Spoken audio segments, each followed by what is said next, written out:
Welcome to the Gals Guide to the Galaxy podcast, where a group of gals gather for you one cool thing around our topic of the month. Is it ancient history? Is it breaking news? Is it safe for work? Well, that's up to each gal. All we know is that... Fasten your seatbelts. It's going to be a bumpy night. Hello and welcome back to the Gals Guide to the Galaxy podcast. It is a new month and it is a new research theme at the Gals Guide Library. And we are broadcasting from the Gals Guide Library. Woo, woo, woo!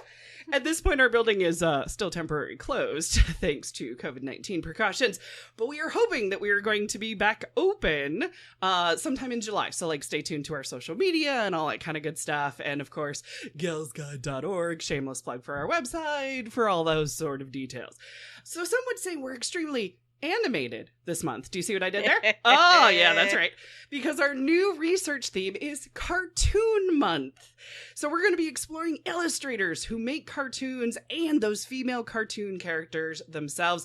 This is a really fun topic, and it's totally new for us to kind of dig in deep to what are the cartoons, the illustrations, the characters that we know and love. So let me illustrate how lovely our gal pals are this month by introducing y'all. So first up, she is our resident women's history artist, and if she had a cartoon book, hint, hint, nudge, nudge, know what I mean, I'd buy it and or watch it. So welcome back to Bonnie Fillenworth. Yay!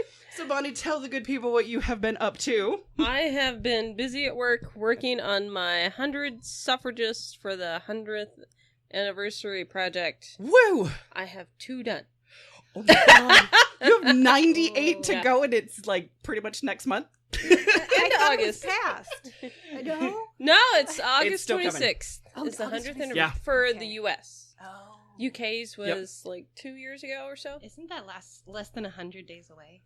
You're gonna have to start. Don't do the math. Doubling up on your ladies. It's. I have to do. Don't do that math. Trey's got a spreadsheet. I have to do 1.58 a day. Oh no! You got this. Yeah, I believe in you. You got can do this. it. Yeah, Totally, absolutely. We'll be fine. What's the That's problem? I think after 20, people won't even count anymore. They'll be like, yeah, there's some paintings. Yeah, there you go. Yeah, exactly. Mhm. Just It'll don't be number them. Right?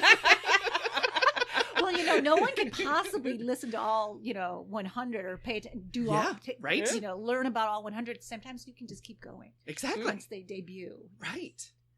It'll be fine. I like It'll it. be totally Yes. fine. I mean, I would say get more than 2 done. I've got 2. I finished my second one today. Who are the 2 you have done? I have Jeanette Rankin, who's Sweet. the first Senator, Congresswoman. Congresswoman. Okay. I think she's the House Representative, but Okay. Congresswoman. She's from Wisconsin. One of those. Yeah, exactly. Yes, I will put it She's in still show the notes. only one from that state still. Oh. She was in 1916. She was the first and only woman to represent that Really? state. Mm-hmm. Oh, that's. Oh, Wisconsin. It's either Wisconsin. I don't think it's Wyoming. I don't think it's Montana. I don't think it's Wyoming, Somewhere up in there. but yeah, My brain's farting on it. it's totally fine. And then today It I happens. finished Wine is the thing. Mary and Chad Carey. Ooh, sweet. Who, We have her book. Yay! She went up to Canada. She owned and published her own newspaper. Mhm. She was a lawyer. And she was the first African woman to vote. Sweet. Ta-da! Very cool. I like it. And I'm working on Lucy Stone Yay. and Inez Mulholland. Yay! And the ones that are I was in know her progress. as the one riding the horse. Yes, I'm the most beautiful suffragist.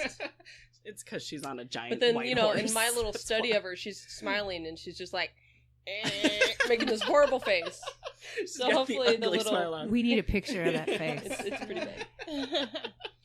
I'll put it in the show. All teenage. Wait, hold on, that won't work. Oh my goodness. Well, all right. So, next up, she has been illustrating the importance and the fun by leading the Gals Guide Short Story Club. It's Katie Harris. Katie, what is Hello. new in your world, girl? Oh my gosh. I got a new dog. Yes! Oh. Bonnie's And so he- happy for you. It's so handsome. he's beautiful, and he's Yeah. completely rotten.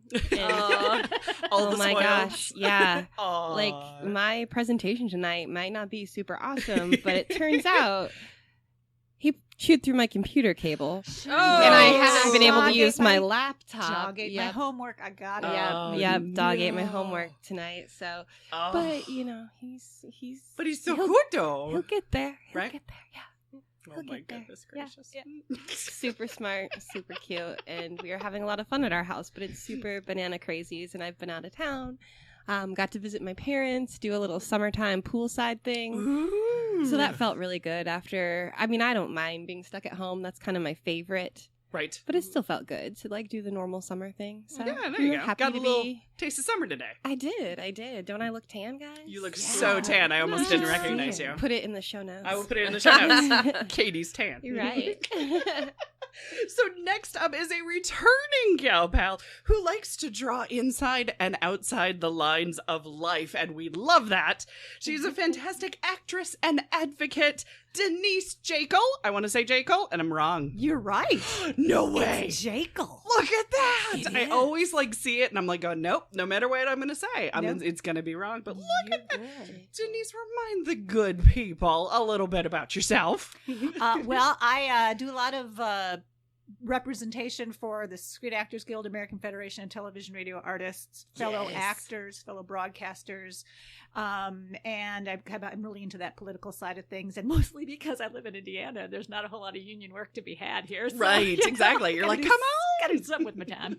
I do have to travel up to Chicago for work, and that's okay because it's a great city. It's just right now See? everything is shut down, Right. and I gotta admit, I don't mind it. Ah, the city's sleeping a little bit, is Oh it? no! Here's the thing. No, I am so nice to not have to be worried about when my phone goes off if my agent says, Right. how soon And can you get up here?" there. Yeah. It's so Mm. nice to not have to worry about changing how I do my hair or something because the agent said you don't look like your picture anymore. Right. It's just really nice. Oh, that is nice. So I've been really taking advantage of this whole COVID thing. No offense to anybody. Right, exactly. It's gonna return to a new kind of normal. So Yes. enjoy this little, change of scenery, change of pace. Yes, yes, a lot less stress for me. I So. dig it. See, I like it. Oh my goodness. So as for me, I am Dr. Leah Leach. I am the executive director of Gal's Guide. And can I just say how much I love Cartoon Month? Because it also has lined up with our Wonder Woman camp. And it's almost like it was planned, but it wasn't. It was just totally a freaking hap accident that they ended up being actually at the same time. So woohoo, yay! We had our first camp, the O'Hara Training Academy. It was awesome. I absolutely loved it. It's a wonderful way to spend your noon on Zoom, basically your lunch break with us, learning about something completely new. Plus, it's online, so you can be any corner of the galaxy, which is really, really nice. Today's class, we actually had somebody from California and Montana and Indiana today. So Oh, that was that's cool. quite Yeah. neat. Exactly. Did you find they had very different opinions, or did they just not talk? Everybody's kind of like lunch breaking, you know what I Okay. mean? So they're kind of like just actively listening sort of thing and then asking questions towards the end, or did you mean that one thing? Or what was that link again? Or what was that book again? You know what I mean? That sort of thing. So it's a lot of like kind of active listening. So for July, what we're ramping up for next is our new camp, and it's like brand new to us because we have done O'Hara's Training Academy at Starbase Indy for a couple of years, but we are doing Wonder Woman Academy, and I'm so freaking excited. It's 100% online. It's a chance to get your warrior training on. The other one was STEM training. This is warrior training. So we're going to be exploring the movies, the comic books, but also our inner battlegrounds, our strong women, confidence, and we're going to be exploring female-led societies. I know, right? I'm actually really excited about that one, and I have to teach it. So, would you like a little taste of the Academy, a little preview, if you will, for my one cool thing, which is the creation of the Wonder Woman character? Yeah. You ready for this? I don't Mhm. usually go first, but I wanted to get it out of the way and get people super excited for Wonder Woman camp so that they sign up right away. So I love Wonder Woman, but I am not like super fan number 99. Yes, I have a Wonder Woman tattoo, but I have not always been a Wonder Woman fan. I have not read every single comic, and I have not seen every single TV episode of even the Linda Carter version sort of thing. I know, it's really weird. I have them on DVD if you want. Okay, all right. I might need to earn my stripes a little bit. They're good. My little bit of my street cred. But people are always surprised. They're like, "Yo, remember that one episode?" It's like, no. I'm a different kind of Wonder Woman fan. I'm a middle of the road feminist. I'm a middle of the road Wonder Woman fan. That's kind of me. But Wonder Woman has been in print since 1941. It has been solid. She will be 79 years old. She looks fantastic. She's looking good. Yeah, Awesome. 79. She's So work. I know, right? She's had a little bit of work done. Yeah, a little bit of line art. But so that means next year in 2021 she'll be 80. So that's going to be a fun celebration. Birthday party. I know, right? Her first appearance was in All-Star Comics number 8 before she got her own comic, the Wonder Woman comic, just a few months later. So it was pretty quick. She was created by the American psychologist and writer William Marsden. He wrote under the pen name Charles Marsden every now and again, so sometimes you'll see a Charles Marsden. It's the same dude. He also wrote with his wife, Elizabeth Marsden, and the artist was H.G. Peter. These were the original originators. It always seems dumb putting those two words together. Okay, so Wonder Woman is based on the Amazons, which Bonnie is actually going to be talking about in one of our classes. The Amazons of Greek mythology, as well as early feminists like Margaret Sanger. She's an interesting one to kind of divulge and kind of get into. She's complicated. But that will be fun. So let's talk about how she was created. So William Marsden, he's a very interesting man, and we don't always talk about the manly men on the show. We're usually talking about the ladies. But William Marsden was a psychologist, so much so that he was interested in the mind. He invented the lie detector test. Did you guys know this little fun fact? The lasso of truth seems a little bit... There it is. Yeah. See, Denise is like... Connection. I got the connection. There it is. Exactly. Yes. So he was also a lawyer. He was also an advocate for women, and he was in a polyamorous relationship. Very interesting, dude. So he was in an extended relationship with Olive Byrne. Olive Byrne is who is credited as Wonder Woman's likeness. So his girlfriend is actually who Wonder Woman is based on, physically inspiring, but then her strength and commandingness is based on his wife. I know. Isn't it? Yes, I'm telling you. It's an interesting one. There's also a movie. There's a movie called Professor Marsden and the Women. Has anybody else heard of this one? No. It came to an art house theater for like a week. I went and saw it. It's not impressive. You know what? Everybody should see it if you're Wonder Woman, interested, sort of thing.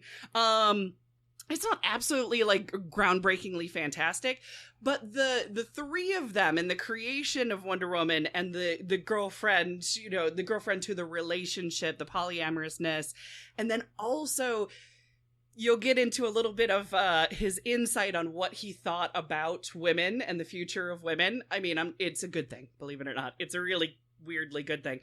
The movie helps kind of explore this, you know what I mean? Because it's a lot to unpack when you kind of hear about his life. So even though the movie's like just okay, the movie helps you unpack it a little bit. I mean, and I'm also kind of on the fence of how accurate necessarily it was, because a lot of it is in secret and hush-hush and things like that, but definitely worth a watch. Now, Marsden actually died of cancer 6 years after Wonder Woman got her first comic. So he was only involved for 6 years of the Wonder Woman comics life, and we're talking about 79 years, right? So not all of this is like all Marsden.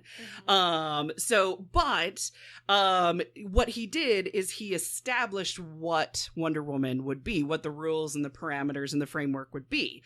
So in his psychological work, he was convinced that women were more honest than men. This comes back to that lie detector test, right? He also thought that women in certain situations worked faster and more accurately than men. He really thought that women were far superior in a couple of different ways. He even went as far as thinking that Wonder Woman would be the psychological propaganda for a new type of woman who he believed should rule the world. He thought that one day America would have a queen, and so we needed to have a role model for this queen, and that was Wonder Woman. Telling you, a lot to unpack, right? I am envisioning. I think this guy was into S&M. He was. It's coming. That's what I thought. Totally was. He liked to have somebody dominate him. 100%. I believe that's the last 3 minutes of the Professor Marsden and the Women movie. There's also a documentary, though, and actually the Gals Guide Library has it. We showed it at a Gals Guide event, and it's called Wonder Women, The Untold Story of American Superheroines. It's a really long title, but it's a very good documentary.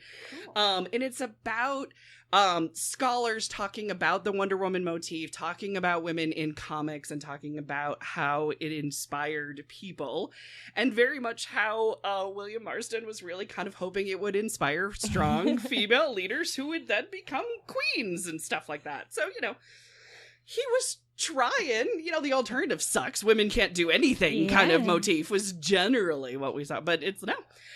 So Marsden decided to get into the comics industry of all things with these ideals in the 1940s. I mean, that you had this, women are going to be queens, I must get them ready. Comic books. That seems like the greatest idea.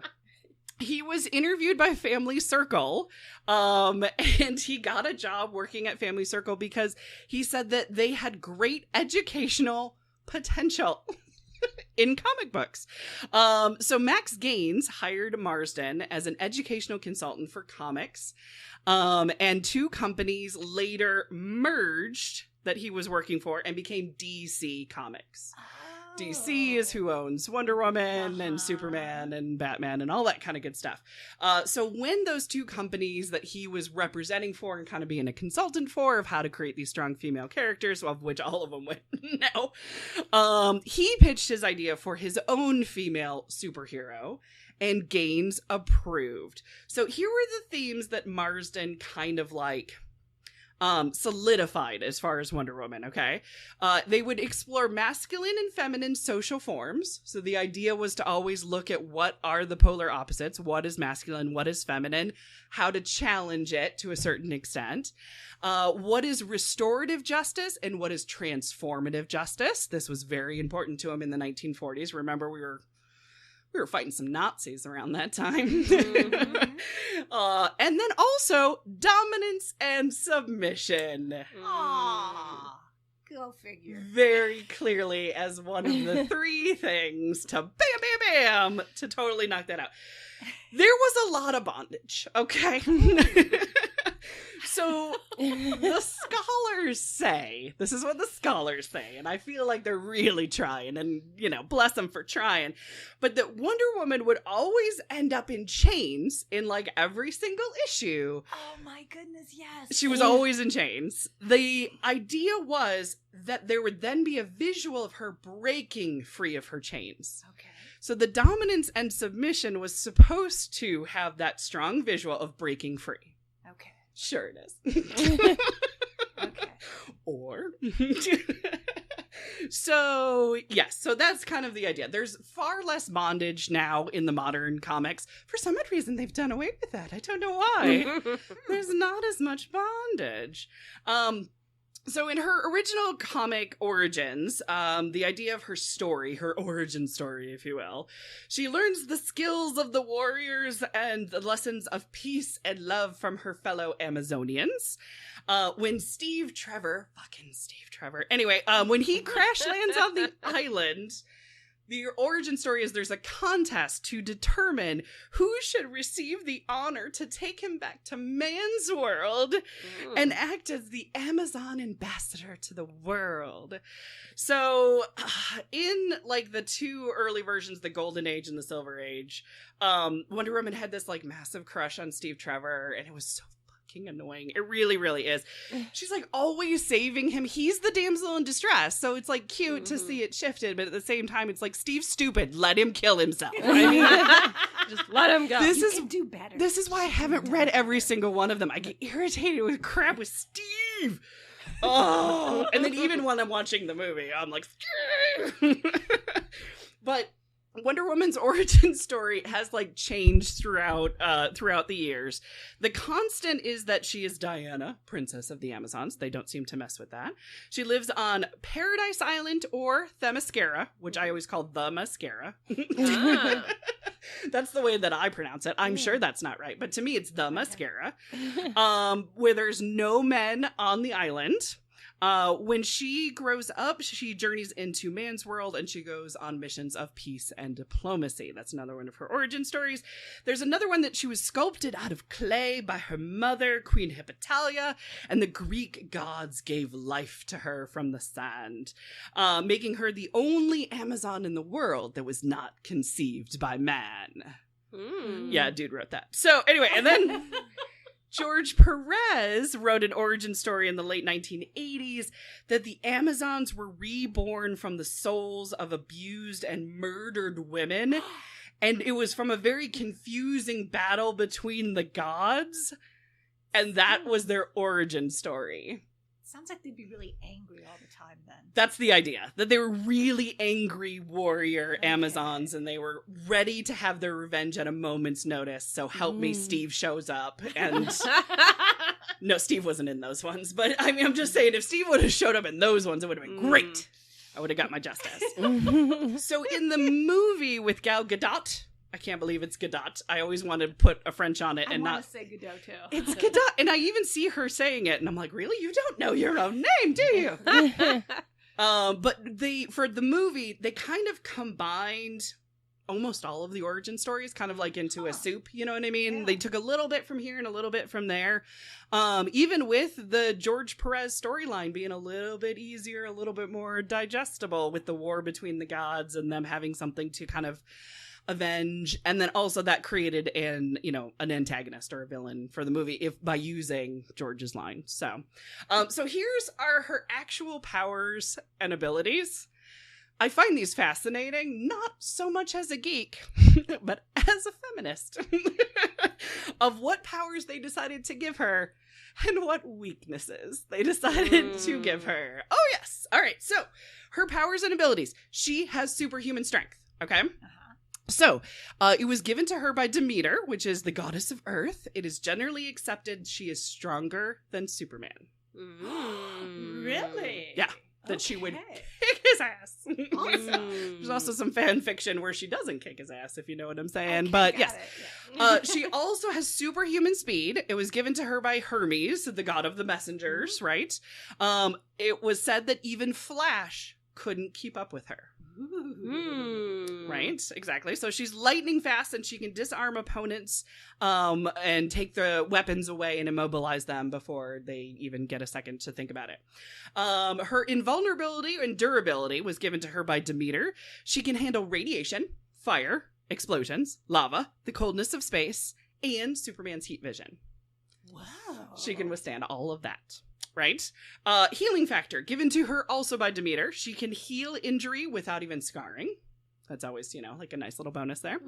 Flight was given to her by Hermes. Now, this wasn't till later on. It's the modern age of the comics and stuff like that. I was going to say, what about the plane? The plane. Didn't she have an invisible jet? Yeah, exactly. Yeah.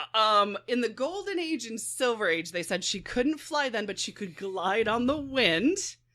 And then in Justice League, they gave her a goddamn plane, where in the comics, they made her fly. So it's like, wait a second. Yeah, but she eventually got her invisible plane, even though she can fly.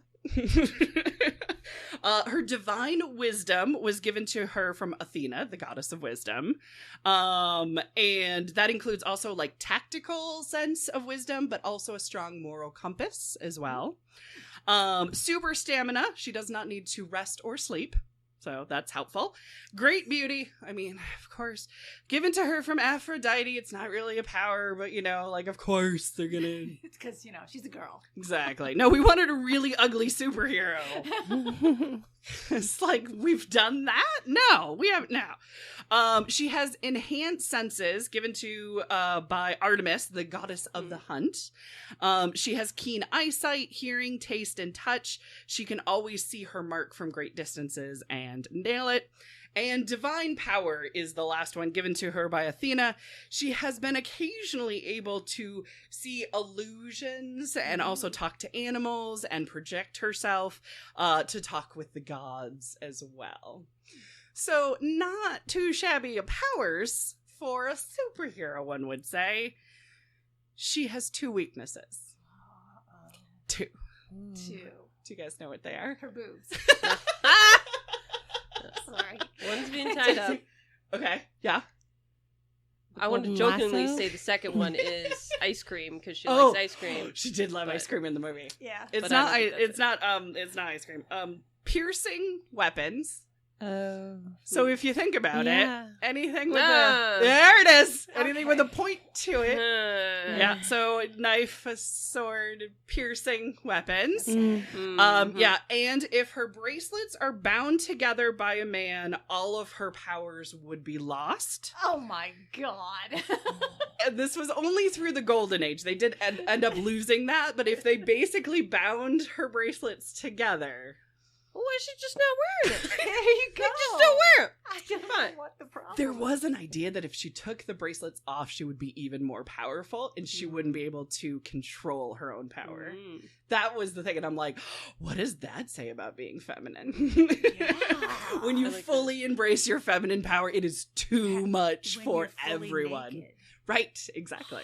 Yeah. The irony. I know, right? I like there's a little like meme of Superman talking to Wonder Woman and Yeah. she's deflecting the bullets with her bracelets and Yes. he's like, "Aren't you bulletproof? What? Why do you even bother?" And she just stands there for a second and then all the evil dudes are just shooting her in her boobs and her boobs are Bing, bing, jiggling bing, and they're bing. just Yep. giggling. Exactly. And he's like, "I get it." yeah, I see it now. Yep. Yeah. Yeah. Pretty much. I like it. Her weapons, she doesn't have a whole bunch of weapons, but I mean, there's one, that's really important to remember. The lasso of truth, of course, because her, glorious creator is also doing a little product advertising of a lie detector test there. But supposedly, it was made from the golden girdle of Gaia. And the sun's getting right in Denise's face. It's like Yes. totally... This too will pass. It will. But it forces people to tell the truth or obey her commands, is what the lasso of truth does. It can also restore lost memories. It can cure illusions. It can cure insanity. And it can protect people from magical attacks. It has done all of these things with this wonderful rope. Again, not at all an S&M thing or a bondage thing at all. No, it's totally good. Yes, her bracelets are from Zeus's shield, and that's why they can deflect the bullets. But they were also a message of submission and control. Yes, exactly. So it's to protect other people from her intense power, including herself. Sure it is. Supposedly her tiara that she wears is razor sharp and a boomerang. Oh. So like it's that. not Ooh. just a pretty crown. That is also a weapon. Okay. Exactly. Her invisible plane, even though she couldn't fly like early on, she has the plane. She controlled it telepathically, because Which is good because if you forget where you park it. I'm just saying it's invisible. Yeah. Like, how do you find it? Writing it down isn't going to help. Right. It's in spot A4. Not going to help. Yeah. So her breastplate is armor, even though she's bulletproof. So whatever. It looks cool. And then from time to time she's had a shield. I think it's really just for the movies to look cool. I mean, I really do. I think somebody saw Captain America and went, "That looks great. I want a shield." And then a sword. She did have just 2 really short swords once. But now in the new 52 comics, for some odd reason, swords are a thing. And I'm like, ironic, when one of your 2 weaknesses is swords. Yeah. Why carry them? You're just, yeah, exactly. It's just So an accident waiting to happen. she really is. She's a danger to herself. So that is Wonder Woman as a 3-dimensional badass with only 2 weaknesses, and yet many times she did not get a movie, and many times in like the TV shows and even in the comic books and Justice League, they didn't give her anything to fucking do. But sometimes she got to wear pants. Like sometimes nowadays she can wear pants. Yeah. So we're moving on up. So this is just like a sampling of my ridiculous Wonder Woman information that I have about her creation. I really tried to like limit it to like what are her powers, what's her origin story, what was the weird guy that actually invented him and invented her, and why. So yeah, exactly. So yeah, going into Wonder Woman, we'll dig into what I consider the more fun stuff, the kind of like inspiration, lie detector, matriarch society, stuff like that. Yeah, exactly. Do you guys feel like you know a little bit more about Wonder Woman? I know a lot more about Wonder Woman. A lot. Sweet. Did you guys see the movie? Yeah. Yes. Okay, you did. Okay. Katie, did you see that? You didn't see Katie! that? Get out. Just leave.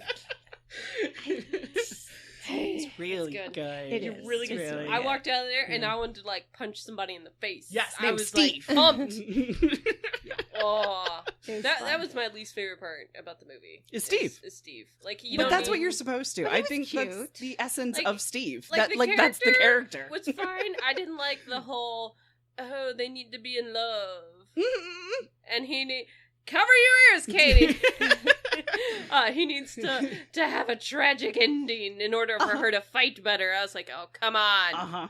That was really my only beef. with it. My thing was going, this movie is not called The Avengers. She doesn't need to avenge anybody. So When's the new one coming out? 'Cause Well, it's supposed to be. it's supposed to be 4th of July Yeah. weekend, but then there's this goddamn pandemic. So they're talking about Christmas. Wow. So It's Christmas. a big delay. That It is a big delay. Yeah. Yeah. I'm willing to wait for one particular reason, is because it's directed by a woman, Mhm. and because right now the highest grossing film of all time that is directed by a woman is the first Wonder Woman. Really? Yes, it beat out Twilight. I've never seen Twilight. Sorry. Thank you. Yeah, no, it's horrible. I hate giving presentations about female directors and being like, yeah, no, but we did Twilight. We don't want to. It doesn't really help our case whatsoever. But yeah, Wonder Woman is the second largest budget ever given to a female director, and it's the largest grossing film domestically and worldwide directed by a woman. And so that's why like the 4th of July release date was like super awesome. I was like, yes. And then when they decided to delay it for Christmas, but still theater, that's still given Patty Jenkins a shot because she's still going to be judged on how much money the movie makes. Yeah. The Black Widow movie Didn't see that. Did either. that come out didn't come out. I think it's Okay. going to be dead in the water. I think that's going to be a streaming service, and yet? they're going to cut our losses I on saw that. previews for it. Yeah, it was supposed to be released the end of March, but then all the theaters shut down. So they haven't said what they're going to do for releasing. They come out at the same time. I'll see them both. I got 4 hours. Or 5 Do at this point. do a double Heather. feature. Yeah. I'm down. I'll get a seat cushion because I'm an old woman now. And a catheter. I'll do what I need to do to support my Black Widow and my Mulan. Because fucking Mulan was also postponed too. Because it was supposed to be like Mulan, and then 2 weeks or like 3 weeks later was supposed to be Black Widow, and then like a month later was supposed to be Wonder Woman. I'm like, the summer of women. Oh well. Yeah. Can't win them all. So yes. Any ridiculous Wonder Woman questions for me that I may or may not answer because I'm not super geek. Well, no, there was something I don't know about you guys. I just like to get your opinion, ladies, but doesn't it feel like it's written by a man? Yeah. I'm sorry, that sounded so anti-men. I'm not anti-men. It's just kind of like, Right. really, why does it have to be so cliche? Right. Because there are really smart, well, you know what? Because it was written back in the 30s and early 40s. Right. 30s and that's why. 40s. Yes, exactly. If a man were to write a female character now, Right. I highly doubt it would be that cliche. I hope not, but she would probably be a survivor of a rape in some way. Ah. She has to, for some odd reason, Yeah. overcome that now. Yeah. Is an origin story that it's like, but no, she's empowered. I'm like, hold on a second. Why does she have to be a victim before she's empowered? I don't know. Mhm. I don't know. So I've been seeing that a little too often. Come on. I want to challenge the guys to write a new female character. Yes. that we can all get behind, and it doesn't have to be some form of victim or something. Exactly. That'd be awesome. Yeah.